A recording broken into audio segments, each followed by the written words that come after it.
जय डुग्गर जय मां डोगरी। साथियों, मैं साहिल अखनूरिया अज तुंदे सामने मते चिरै बाद पेश होया अपनी एक डोगरी हास्य कविता लेइयै। ये कविता मैं करवा चौथ दे उप्पर लिखी है, क्योंकि करवा चौथ आई गई ते मेरे लिए स्यापा बनाई गई। अगर मेरी कविता चंगी लगे तो जरूर लाइक भी करियो, शेयर भी करियो ते कमेंट भी करियो। और मेरा यूट्यूब चैनल है साहिल अखनूरिया, उसे सब्सक्राइब करना नहीं भूलियो। चलो कविता शुरू करने आ। करवा चौथ आई गई मेरे लिए स्यापा बनाई गई, मेरे लिए स्यापा बनाई गई।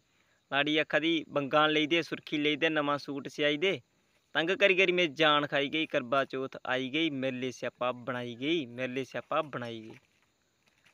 जदों लाकडाउन लग्गेआ हा अदों दा घर हां, खा कुतै रब दा खौफ ते थोड़ा डर हां।